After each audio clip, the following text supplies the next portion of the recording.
mau berhasil ataupun gagal, setidaknya kita sudah berani mencoba dan berani keluar dari zona nyaman kita. Duta itu bukan bagi kalian yang sempurna, tetapi bagi kalian yang ingin belajar dan juga berkembang.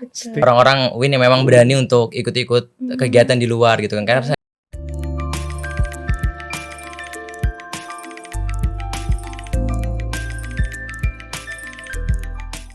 Assalamualaikum warahmatullahi wabarakatuh. Halo teman-teman semua, kembali lagi di podcast Sikap, Sarana Informasi Kampus UIN Sultan Maulana Hasanuddin Banten. Bersama saya, Mida Maulida Rahma yang akan menemani podcast Sikap kali ini. Nah teman-teman, hari ini kita sudah ada kedatangan narasumber-narasumber yang sangat keren dan inspiratif sekali nih. Dan baru saja menyandang sebagai Duta Halal, Duta Bahasa, dan juga Duta Genre. Tentunya hari ini kita akan seru banget karena kita akan banyak ada cerita dan insight menarik yang bisa kita ambil bersama. Oke, langsung saja kita sapa. Assalamualaikum kakak-kakak. Waalaikumsalam. Masya Allah, gimana kabarnya? Sehat? Alhamdulillah, sehat-sehat. Nah, kakak-kakak sebelum kita ngobrol santai nih, boleh kakak-kakak perkenalkan diri secara singkat dulu dan sapa teman-teman podcast Sikap kali ini. Boleh dimulai dari Kak Gina? Oke, dari aku dulu ya. Oke, baiklah. Halo semuanya, Assalamualaikum warahmatullahi wabarakatuh. Waalaikumsalam warahmatullahi wabarakatuh. Perkenalkan, saya Gina Musfiha, bisa dipanggil Gina. Saya merupakan mahasiswi dari program studi Ekonomi Syariah Fakultas Ekonomi dan Bisnis Islam, tentunya dari UIN Sultan Maulana Hasanuddin Banten. Dan alhamdulillah beberapa pekan lalu dinobatkan dan mendapatkan kepercayaan untuk menjadi winner Duta Halal Provinsi Banten tahun 2026 dari Bank Indonesia. Masya Allah. Boleh dilanjut sama Kak Asep? Oke, terima kasih ke Kamida ya. Iya. Sebelumnya, halo semuanya, perkenalkan nama saya Asep Mulyana, biasa dipanggil Asep, dari jurusan Bimbingan Konseling Islam, Fakultas Dakwah, dan sekarang diamanahkan sebagai terbaik 2 Duta Bahasa 2026 yang diselenggarakan oleh Kantor Bahasa Provinsi Banten dan Ikatan Keluarga Besar Duta Bahasa Provinsi Banten. Masya Allah. Boleh dilanjut? Oke, halo semuanya. Sebelumnya perkenalkan, saya Yoga Andika Wijaya, mahasiswa semester 5 lah ya sekarang ya. Wow. Dari jurusan Hukum Tata Negara, Fakultas Syariah. Tentunya mungkin saya dari beberapa bulan yang lalu dinobatkan sebagai terbaik 1 Duta Genre Provinsi Banten. Kementerian Kependudukan Pembangunan Keluarga atau BKKBN Provinsi Banten. Seperti Masya itu. Allah. Ini baru-baru banget. Iya, masih. Hangat semua ya. Iya, masih fresh from hangat. oven. Nah teman-teman, kita sudah kenal nih sama narasumber yang keren banget dan sangat inspiratif banget nih. Sekarang kita akan mulai obrolan santai kita. Sudah mulai kakak-kakak? Oke, Aku mulai. yakin di balik dari gelar duta ini pasti kakak-kakak punya banyak proses dan pengalaman yang belum tentu teman-teman di luar sana tahu. Jadi kita akan bahas satu persatu. Yang pertama aku penasaran banget nih, sebenarnya apa sih yang pertama kali bikin kakak itu bilang ke diri sendiri kayaknya aku mau coba daftar duta deh gitu. Apakah karena passion atau ingin challenge diri sendiri atau justru ada pengalaman tertentu yang akhirnya mendorong kakak ikut pemilihan duta gitu. Gimana Oke. dari Kak Yoga? Oke, mungkin dari aku ya, Iya. ketika kita berbicara tentang motivasi untuk ikut Duta Genre itu sendiri, karena saya rasa banyak di luar sana atau mungkin saya sendiri remaja yang memang tidak memiliki perencanaan hidup ke depan. Oleh karena itu di Duta Genre itu kita belajar bahwasanya remaja itu harus mempunyai perencanaan hidup ke depan. Benar. Mulai dari sejak kita kuliah dan hingga nanti ke depan mau seperti apa sih. Jadi mungkin itulah salah satu alasan yang dimana kayaknya saya mau daftar deh gitu Duta Genre Provinsi Banten seperti itu. Keren banget. Iya. Ada tambahan dari Sudah kakak-kakak berencana ada gitu ya. Iya, rencana. Iya, betul, sudah Benar berencana banget. ke depannya. Masya Allah. Oke, kalau orang-orang nih ngomongin duta, kadang masih ada yang mikir, wah duta itu hanya untuk orang-orang yang udah pintar, udah jago public speaking, terus udah banyak segudang prestasi gitu. Menurut kakak nih, seberapa relate sih anggapan itu atau justru ada perspektif lain yang ingin kakak luruskan? Boleh Kak Gina? Oke. Sebenarnya tanggapan atau stigma ya Mm-mm. dari katanya orang duta tuh udah pintar, udah punya Benar-benar. pengalamannya banyak, Betul. cantik, ganteng, Iya. harusnya kayak gitu. Kalau nggak kayak gitu, enggak lah, aku mah nggak pantas jadi duta kayak gitu. Sebenarnya enggak, itu big no, benar-benar tidak sama sekali. Iya. Bahkan sebenarnya duta itu merupakan tempat atau wadah bagi kalian yang ingin belajar dan berkembang. Sebenarnya ada 3 poin. Aku tuh notice banget 3 poin untuk duta ini sebenarnya. Untuk duta apapun. Tapi harus pastikan juga kalau itu kalian tertarik seperti itu. Yang pertama, pastikan kalau kalian tuh concern. Kalian itu peduli. Kalian juga tertarik dengan isu dari dibentuknya duta itu. Contohnya seperti saya pribadi duta halal. Jadi saya concern terhadap industri halal. Duta genre, begitupun dengan duta bahasa seperti itu. Lalu yang kedua, ada keinginan dan juga ingin untuk berkembang seperti itu. Jadi bukan hanya keinginan aja, ada keinginan untuk berkembang seperti itu. Dan yang ketiga adalah yakin dengan potensi diri sendiri. Karena kalaupun ingin berkembang tapi nggak yakin sama potensi, percuma juga. Nah, tapi yang pertama tuh memang potensi ya. Kalian jangan pernah merasa kalau kalian gak punya potensi seperti itu. Semuanya punya potensi. Benar banget. Seperti itu. Jadi duta itu bukan bagi kalian yang sempurna, tetapi bagi kalian yang ingin belajar dan juga berkembang. Setuju banget. Iya, setuju. Ada tambahan dari kakak-kakak? Boleh dari Udah. Kasep. Langsung nih. Boleh ya. Sebenarnya kurang lebih sama yang disampaikan oleh Kak Gina tadi, bahwasanya saya pribadi pun menempatkan duta itu bukan untuk tempat untuk kita lebih ke show up bahwa kita itu sudah sempurna gitu. Tapi saya menempatkan duta itu adalah wadah untuk kita dibentuk untuk menjadi lebih sempurna lagi seperti itu. Pun saya ikut duta bahasa ini bukan berarti saya pintar berbahasa Indonesia, berbahasa daerah dan berbahasa asing, tapi karena memang saya menempatkan duta bahasa ini tempat untuk saya belajar lebih dalam lagi tentang bagaimana cara penempatan bahasa Indonesia yang baik dan benar, bagaimana cara kita menempatkan akan kita ucapkan bahasa asing di tempat yang seperti apa, begitupun dengan bahasa daerah seperti itu. Wah, Masya Allah, bener banget. Berarti belum tentu maksudnya bukan berarti duta itu harus sempurna. Betul. Berarti kita yang berkembang ketika kita ingin terjun di dunia tersebut. Seperti itu ya Kak ya. Setiap duta kan membawa isu dan advokasi yang berbeda-beda nih. Kalau misalnya kakak dikasih 1 menit untuk bicara di depan seluruh mahasiswa Indonesia, kira-kira pesan apa yang paling ingin kakak sampaikan? Dan kenapa isu itu penting banget untuk anak muda zaman sekarang? Boleh untuk Kak Asep? Oke. 1 menit nih ya. 1 menit aja. Udah kayaknya memorinya terulang lagi gitu ya pas final raya gitu. Aduh. Iya lagi. Oke. Kamu mau di timer juga kan? Oh iya, jangan. Oke, karena memang biasanya tiap duta punya krida biasanya ya, atau advokasi. Biasanya di duta bahasa kita panggilnya krida. Krida itu adalah usungan yang akan kita bawa ke pemilihan nanti, apa yang akan kita ajukan ketika kita jadi finalis seperti itu. Dan waktu kemarin saya membawakan krida dengan nama Sapa Banten. Sapa Banten itu senior pelestarian bahasa di Provinsi Banten yang lebih difokuskan ke bahasa daerah, karena saya sadar betul saya putra daerah Banten tapi kadang lebih banyak menggunakan bahasa Indonesia yang bukan baku. Pertama itu, terus kedua lebih banyak menggunakan bahasa Inggris yang itu tidak sesuai dengan kaidah-kaidah bahasa Inggris, dan itu banyak sekali digunakan oleh generasi muda, tidak hanya saya pribadi gitu. Dan akhirnya karena kebetulan saya sering dulu pernah belajar jadi host podcast juga, dan siniar itu kata lain dari podcast gitu kan. Saya usung membuat siniar yang di dalamnya itu membahas tentang penggunaan bahasa Indonesia, bahasa daerah dan bahasa asing yang saya rasa bisa ditonton untuk generasi-generasi muda, karena biasanya generasi muda lebih banyak memegang gawai gitu ya daripada memegang kamus sendiri gitu. Dan saya sadar betul itu. Akhirnya saya mengusung krida itu dengan pengalaman pribadi gitu kan.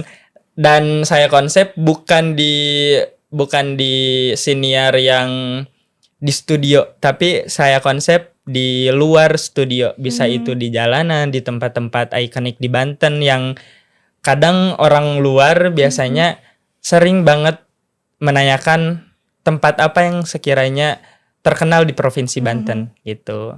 Seperti itu. Wah, Masya Allah.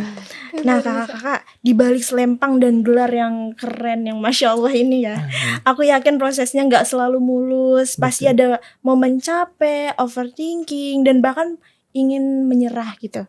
Nah boleh nggak sih kak berbagi cerita apa momen yang paling menantang selama proses pemilihan dan apa yang bikin kakak tetap bertahan sampai dengan titik ini? Wow. Dalam ya. Agak deep banget ya, betul. Dalam banget. Mau curhat ini? Boleh. Dari siapa dulu nih? Mau Kompimpa dulu? Boleh. Iya, Dari aku betul, dulu ya. silakan, Nak. Mungkin terkait tantangan itu sendiri, karena kan di duta genre khususnya itu kan kita ada namanya salam genre nih, mengenolkan triad genre. Yang pertama seks bebas, narkoba dan juga pernikahan dini. Jadi benar-benar dari yoga sendiri tuh menekankan untuk kayaknya enggak deh untuk 3 ini. Jadi bagaimana kita menjadi role model kalau kita sendiri melakukan. Jadi oleh karena itu mulai hal kecilnya kayak pacaran aja saya sangat sedikit kayaknya tidak mau menunjukkan di luar, kayaknya diperbolehkan itu. Jadi memang saya sendiri merasa banyak sekali memang sedikit tantangan tersendiri, apalagi ketika saya mendapat gelar duta genre ini kayaknya berat banget deh gitu. Kayaknya harus orang-orang ngeliat duta genre ini harus yang karena kan kita merencanakan kehidupan berkeluarga ya, kedepannya seperti apa. Jadi memang harus benar-benar saya rasa harus gimana ya istilahnya mah, jangan sampai kita sendiri sosialisasi ini penyuluhan tapi kita sendiri melakukan seperti itu. Iya, betul. Jadi sangat diwanti-wanti lah ya seperti itu. Kalau dari saya cukup. Oke, jadi itu tantangan dari duta genre. Iya, Boleh benar dari banget. duta halal dan duta bahasa. Duta dulu. Oke, Silakan. boleh. Sebenarnya untuk strugglingnya selama perjalanan dari pribadi dulu nih Iya, ya. benar. Ini sebelumnya diadakannya itu ketika pendaftarannya di bulan Mei ya, di April ke Mei pendaftarannya. Sebenarnya ini suatu pertimbangan juga bagi Gina. Karena Gina juga semester akhir, semester 8. Jadi ada suatu kewajiban ya. Begitupun juga dengan Kang Asep. Sama banget. Kita satu ini Iya, ya. satu angkatan gitu. Jadi ada kewajiban sebagai mahasiswa akhir untuk tugas akhir seperti itu. Betul. Jadi itu memang suatu pertimbangan yang ikut gak ya gitu. Jadi atau enggak dulu atau ikut dulu nih gitu. Bingung ya? Iya benar, Iya. ada suatu pertimbangan hal tersebut. Tapi jujur, Gina sendiri nih untuk ke Duta Halal ini concern banget, sangat tertarik sekali. Kenapa? Karena dari background Ginanya juga sebenarnya. Background Gina itu dari program studi ekonomi syariah. Jadi pembahasan terkait industri halal itu sangatlah relate ya, relate nyambung. atau sering banget dibahas seperti itu. Apalagi dalam mata kuliah juga sering kita bahas. Jadi apalagi sekarang pemerintah punya program WHO atau Ya, Waktu Halal benar-benar. Oktober seperti itu. Nah, jadi program itu sangat kita gaungkan seperti itu saat ini. Dan untuk ke bulan Oktober kita lihat juga udah dekat ya gitu. Jadi selain backgroundnya, lalu programnya juga yang sesuai, lalu juga ada wadah nih yang diberikan oleh pemerintah seperti itu langsung, institutnya langsung seperti itu. Jadi kenapa enggak ikut gitu? Akhirnya Iya. ikut, walaupun pertimbangannya adalah tugas akhirnya mungkin enggak sih sebenarnya, alhamdulillah tidak Iya, terbengkalai ya, alhamdulillah. Tapi itu menjadi salah satu Iya. struggling juga bagi Gina untuk memanage waktunya. Tapi alhamdulillah teman-teman, Udah kemarin beres. sudah selesai.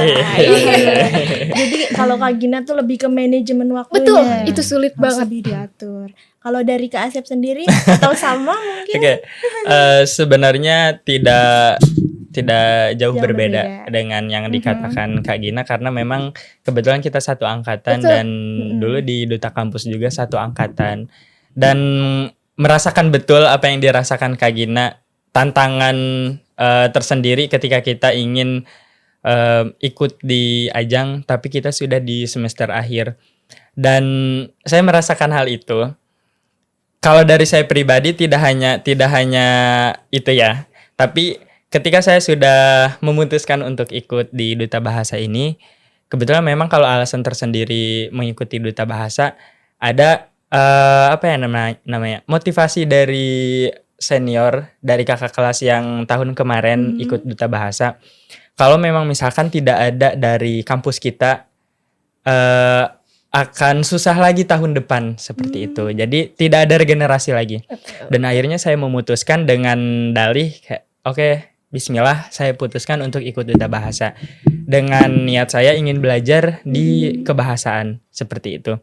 Dan setelah saya terjun sebelum final raya, sempat merasa tertekan juga karena saya lihat finalis-finalis lain dengan pengalaman mereka di duta bahasa kampusnya masing-masing. Karena rata-rata mereka itu duta bahasa di kampus masing-masing gitu. Sedangkan saya belum ada background, belum ada latar belakang kalau misalkan saya duta bahasa gitu. Dan saya lihat juga kampus-kampus yang lain lumayan punya nama gitu ya, dan lumayan terpandang juga gitu. Dan lumayan difavoritkan juga. Meskipun memang sejauh ini kampus kita pun banyak difavoritkan gitu ya di kalangan anak-anak aliyah, SMA dan SMK seperti itu. Dan saya putuskan untuk ikut duta bahasa, lumayan tertekan juga. Di samping harus mengerjakan tugas akhir dengan kesibukan sebagai finalis duta bahasa. Tapi yang saya syukuri ikut duta bahasa, kita harus ikut uji UKBI. Namanya UKBI itu sama halnya dengan tes TOEFL, tapi kalau TOEFL itu bahasa Inggris. Nah, UKBI itu bahasa Indonesia. Dan kalau misalkan kita tes UKBI sendiri pribadi itu harus berbayar. Tapi dengan ikut duta bahasa ini saya nggak perlu bayar, dan memang sudah digratiskan oleh kantor bahasa Banten. Jadi istilahnya kita tinggal tes, tinggal tunggu sertifikat, dan alhamdulillahnya nilai saya lumayan besar gitu. Jadi banyak sekali selain ilmu banyak sekali yang saya dapatkan seperti itu. Wah, Masya Allah banget nih Kak. Gak kerasa ternyata kita sudah di penghujung podcast nih. Sebelum kita tutup, aku mau minta satu closing statement dari masing-masing kakak. Menurut kakak, apa sih arti menjadi pemuda yang berdampak di era sekarang ini? Dan apa pesan yang ingin kakak sampaikan buat teman-teman mahasiswa UIN Sultan Maulana Hasanuddin Banten supaya berani bertumbuh, berkarya, dan memberikan manfaat bagi sekitar? Seperti itu. Boleh dimulai dari Kak Gina dulu. Oke. Ladies first ya.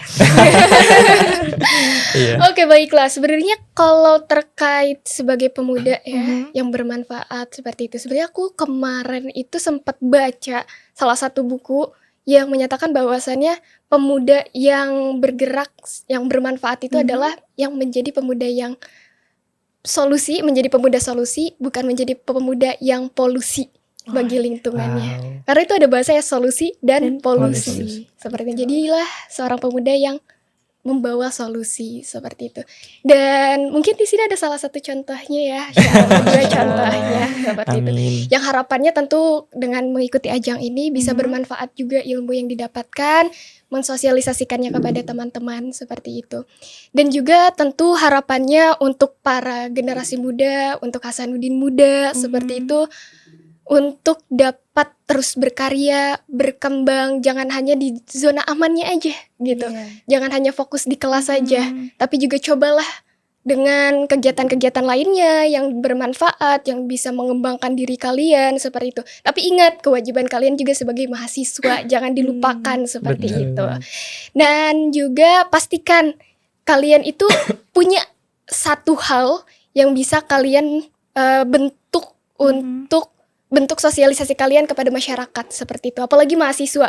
Di Tridharmanya juga ada ya. Tridharmanya pengabdian kepada masyarakat. Jadi pastikan salah satunya itu memberikan dampak dan bermanfaat bagi masyarakat di sekitar kalian. Karena kalau bukan kita, siapa lagi? Ya, benar. Masya Allah. Keren banget. Boleh dilanjut dengan Kak Yoga? Mungkin pesannya tadi ya. Untuk mahasiswa UIN, ya harapan besarnya ada orang-orang UIN yang memang berani untuk ikut-ikut kegiatan di luar gitu kan. Karena saya lihat kayaknya mungkin di gender sendiri ya UIN saya lihat yoga sendiri gitu. Jadi besar harapannya nanti mungkin pemilihan di tahun ini gitu ada mahasiswa banyak mungkin ya dari mahasiswa UIN yang memang ikut serta gitu di pemilihan duta bahasa, duta halal pun duta genre. Karena saya lihat sebenarnya UIN juga mempunyai potensi sebenarnya gitu. Jadi memang hanya orang-orangnya saja yang memang kayaknya nggak berani deh karena takutnya lawan kampus sebelah yang lebih bagus dan lain sebagainya seperti itu. Dan mungkin aku juga mau minta doanya buat teman-teman mahasiswa UIN semuanya, mohon doanya karena yoga sendiri akan melanjut ke nasional. Masya Allah. Ya, jadi mohon doanya dan dukungannya nanti di bulan September insyaallah. Jadi ya pokoknya besar harapannya, minta dukungannya lah seperti itu. Oke. Masya Allah, keren banget. Boleh dilanjut dengan kakak duta bahasa. Oke, closing statement dari saya, kalimat penutup dari saya. Pertama, sering saya sampaikan di beberapa siniar dimanapun itu, jangan pernah takut untuk mencoba. Karena ketika kita takut untuk mencoba, kita tidak akan menjadi apapun yang akan kita mau. Tapi ketika kita sudah berani mencoba, hasilnya akan ada dua, berhasil atau gagal. Iya. Mau berhasil ataupun gagal, setidaknya kita sudah berani mencoba dan berani keluar dari zona nyaman kita. Dan kedua, yang sering saya katakan juga, jadilah manusia bermanfaat bagi orang-orang di sekitar kita. Mau ikut ajang manapun itu, mau ikut duta manapun itu, setidaknya kita sudah berusaha menjadi orang yang bermanfaat untuk orang-orang di sekitar kita. Dan tentunya menjadi inspirasi bagi orang-orang, karena kadang tanpa kita sadari dan tanpa kita ketahui, ada segelintir orang yang itu kadang selalu memantau kita, baik di media sosial ataupun di dunia nyata gitu kan. Selalu memantau kita, dan tanpa kita sadari juga mereka kadang menjadikan kita sebagai role modelnya mereka. Menjadikan kita sebagai inspirasi mereka tanpa kita sadari. Dan itu yang sering saya tanamkan ke diri saya. Ketika kita mau mencoba hal baru, kadang ada orang-orang yang bisa berdampak, ada orang-orang yang kita ternyata berdampak bagi mereka. Seperti itu. Masya Allah, keren banget kakak-kakak. Dari cerita kakak-kakak hari ini ya teman-teman, kita banyak belajar bahwasannya menjadi duta itu bukan soal siapa yang paling sempurna ya kakak, tapi siapa yang ingin belajar, bertumbuh, dan berani mengambil kesempatan seperti yang Kak Asep tadi sebut. Siapa yang berani mencoba dan siapa yang berani mengambil kesempatan gitu. Tidak terasa ya kita sudah selesai di podcast. Aku ucap terima kasih banyak kakak-kakak sudah meluangkan waktunya, dan teman-teman pasti banyak sekali mengambil motivasi dan inspirasi dari insight yang kakak-kakak berikan. Oke, baik, kita cukupkan podcast kita hari ini. Saya sebagai host Mida Maulida Rahma pamit. Wassalamualaikum warahmatullahi wabarakatuh. Waalaikumsalam warahmatullahi wabarakatuh.